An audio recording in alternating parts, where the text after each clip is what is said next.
మన ప్రజాప్రతినిధులు ఏమన్నా ఎవరినన్నా అడుగుతూ ఉండారా? ఎందుకు నీళ్ళు రావడం లేదని అడుగుతూ ఉండారా? లేదా ఏమి సమస్య?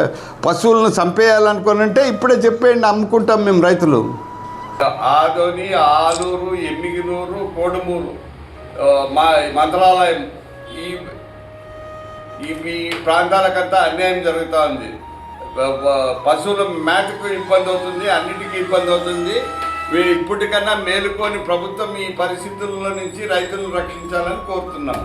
పశువులన్నీ అమ్ముకునేస్తాం మేము, మాకు అవసరం లేదు. నా దగ్గరే 50 వరకు పశువులు ఉన్నాయి. అన్నీ అమ్ముకోవాలా, గొర్రెలు ఉన్నాయి, అన్నీ ఉన్నాయి. మీరు రెండు నెలలకు ఒకసారి కాదంట, 3 నెలలకు ఒకసారి 1.5 టీఎంసీ తీసుకుంటామని మాట్లాడతారు వాళ్ళు పైన.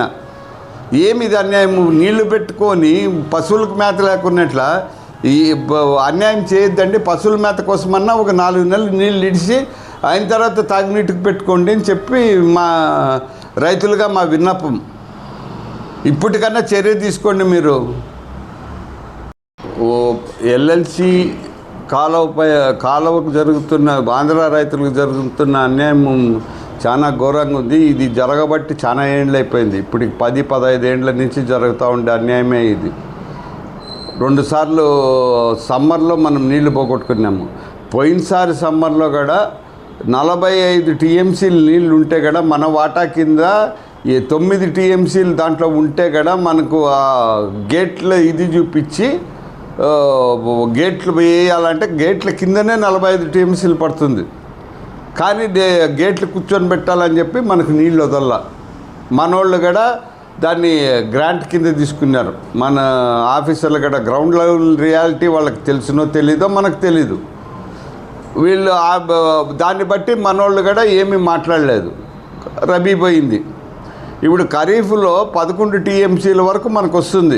వాళ్ళ లెక్కల ప్రకారము 116 టీఎంసీలు అక్యుములేట్ అవుతుంది అని చెప్పి బోర్డు అధికారుల లెక్క ప్రకారం. కానీ వాళ్ళు 98 టీఎంసీలే చూపించినారు ప్రస్తుతానికి. 116 స్పిల్ ఓవర్ అయిందంటే 116 టీఎంసీలు అవుతుంది. దాంట్లో మన వాటా 11.6 టీఎంసీలు వస్తుంది. లాసెస్ పైన 11 టీఎంసీలు ఉంటుంది. ఇది ఇప్పుడు ఆల్రెడీ మొన్న నీళ్ళు జూన్ నుంచి జూలై నుంచి వదిలిండే నీళ్ళు 1.5 టీఎంసీ తీసేస్తూ ఉన్నారు వాళ్ళు. దాంట్లో తీసేసి 9 టీఎంసీలో 10 టీఎంసీలో ఉంటుంది మీకు, మేము ఇది చేయలేము అని మన విజయవాడ వాళ్ళు మాట్లాడుతూ ఉన్నారు. ఏం జూన్ వరకు నీళ్ళు వేయాలా, తాగేదానికి చాలా ఇబ్బంది అవుతుంది అని చెప్పి వాళ్ళు మాట్లాడుతూ ఉన్నారు. విజయవాడ మన ఆంధ్రప్రదేశ్ గవర్నమెంట్, విజయవాడ అనేది ఏముండదు, ఆంధ్రప్రదేశ్ గవర్నమెంట్ మాట్లాడుతూ ఉండదు. ఆ 10 టీఎంసీల్లో 9.5 టీఎంసీలు అనుకుందాము. మనం ఇప్పుడు వాడబోయేది 3 నెలలు నీళ్ళు ఇచ్చినా కానీ వాడబోయేది 5 టీఎంసీలు వాడతాం. దాంట్లో ఎన్ని ఉన్నాయబ్బా మన చెరువులు, తాగే నీళ్ళు వీళ్ళు పూర్తి నిండిపోయిండాయని వాళ్ళ లెక్కలు చూపిస్తున్నారు. మొన్న ఇచ్చిన 1.5 టీఎంసీలోనే చెరువులన్నీ నిండిపోయినాయి, ట్యాంకులన్నీ నిండిపోయినాయి అని చూపిస్తున్నారు. కానీ అది కాదు, వాస్తవం అది కాదు. అర్ధం ట్యాంకులు కూడా లేవు. మీరు పత్రికా విలేకరులుగా మీరు చూసింటారు దాని పరిస్థితి ఏమీనని. ఇప్పుడు కూడా మన కాలం ఉండేది పశువు మేత కోసము, తాగే నీళ్ళ కోసమే మన ఎల్ఎల్సీలో ఉండేది. లోకలైజ్డ్ ఆయకట్ పెట్టినారు. ఎందుకంటే 1 క్యూసెక్ నీళ్ళు నీకు 6 కిలోమీటర్లు 7 కిలోమీటర్లు ట్రావెల్ చేయాలి. ఎడ్జ్ వరకు తీసుకుపోయి తాగేదానికి పశువుల మేత కోసమే అంత దూరం తీసుకుపోయినారు. 1 క్యూసెక్ అంత దూరం పోదు. కాకపోతే అప్పుడు డిజైన్ చేసేటప్పుడు ఈ కరువు పరిస్థితుల్లో ఇట్లుంటుంది అని చెప్పి పెట్టినారు. ఇప్పటికి ఇంత కరువు వచ్చినప్పుడు పశువుల మేత వదలకుండా వీళ్ళు 5 టీఎంసీలన్నా వదిలితే పశువుల మేత వస్తుంది, తాగేదానికి నీళ్ళు వస్తాయి. వీళ్ళు అది వదిలిపెట్టి లెక్కలు ఆడ కూర్చొని 7.5 టీఎంసీలు 8 టీఎంసీలు తాగేదానికే సరిపోతాయి, 2 నెలలకు ఒకసారి 1.5 టీఎంసీ తీసుకుంటే అని వాళ్ళ లెక్క. మా లెక్క ఏమంటే 5 టీఎంసీలు వాడుకున్నా కానీ 6 టీఎంసీలు మిగులుతుంది, ఇంకా ఎక్కువ మిగలచ్చు. వాటిని 8 నెలలు వాడండి. 8 నెలలకు ఎంత అవుతుంది? 1.5 టీఎంసీ లెక్కపోతే కదా 5 ఎంత పోతుంది సార్? 6 టీఎంసీలు పోతుంది, సరిపోతుంది. దాన్ని వదిలిపెట్టి దాన్ని ఫండమెంటల్గా కాలువ నిర్మించిండేదే పశువుల మేతకు తాగేది నీళ్ళ కోసమే మనకు ఎల్ఎల్సి కాలువ ఉండేది. దాన్ని వదిలిపెట్టి గాలిలో స్వామి చేస్తున్నారు వీళ్ళు ఏమో లెక్కలు చెప్తున్నారు. ప్రజాప్రతినిధులు ఆడికి పోయినారో తెలియదు. వీళ్ళు ప్రజాప్రతినిధులు అయినంత మాత్రాన గ్రౌండ్ లెవెల్ రియాలిటీస్ చూడడం లేదు వీళ్ళెవరు. చూడకుండా పైనే మాకేం సంబంధం అనే లెక్కల్లో ఉంటారు. ఎవరు పట్టించుకునే వాళ్ళు కూడా లేరు. ఏమన్నా మాట్లాడితే వైఎస్ఆర్ అంటారు, తెలుగుదేశం అంటారు, బీజేపీ అంటారు. ఇవన్నీ కాదు. ప్రజాప్రతినిధి అయినోడు అందరిని గురించి ఆలోచించాలా. నీకు వేసిండొచ్చును, వేయకుండా పోయిండొచ్చును. ఏమిది రామాయణం మీది? మీరు రిప్రజెంటేషన్ ఏమి ఇస్తూ ఉంటారు? మీరు అందరూ ఎవరి పార్టీకి వాళ్ళు కామ్గా ఉండరు. మేము అడిగినాము అంటారు. ఎవరికి తెలుస్తుంది మీరు అడిగిండేది?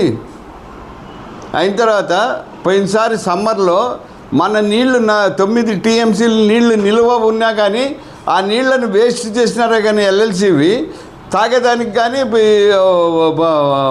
ఎండాకాలం పంటకు కానీ వదల్లా వాళ్ళు. ఎందుకు అంటే రాయచూరు కెనాల్ రోడ్ ఎవరో గలాటా చేసినాడంట. నేను కర్ణాటక ప్రజాప్రతినిధి దగ్గరికి పోయినాను. ఎవరది కురుగోడు ప్రజాప్రతినిధి దగ్గరికి పోయి కర్ణాటక వాళ్ళు కూడా వచ్చినారు నా వెనక. పోయి ఆయనకు రిప్రజెంటేషన్ ఇస్తే నా బెంగళూరులో మేము డెసిషన్ తీసుకున్నాం, మేము నీళ్ళు వదలమన్నాడు.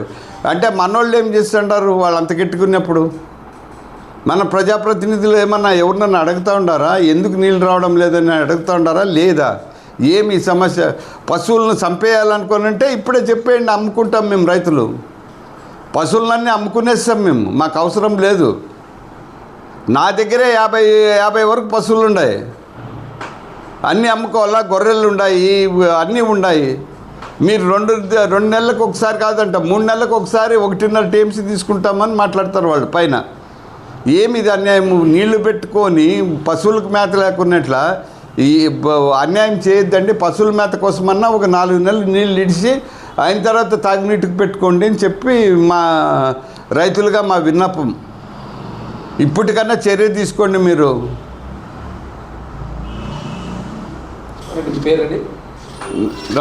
రాము సమ్మతికేరి. విధానాలతో ఎల్ఎన్సి రైతులకి ఆదోని, ఆలూరు, ఎమ్మిగినూరు, కోడుమూరు, మా మంత్రాలయం ఈ ప్రాంతాలకంతా అన్యాయం జరుగుతూ ఉంది. పశువుల మేతకు ఇబ్బంది అవుతుంది, అన్నిటికీ ఇబ్బంది అవుతుంది. ఇప్పటికన్నా మేలుకొని ప్రభుత్వం ఈ పరిస్థితుల్లో నుంచి రైతులను రక్షించాలని కోరుతున్నాం. దానిపైన జరిగేదానికి మేము బాధ్యులు కాదు.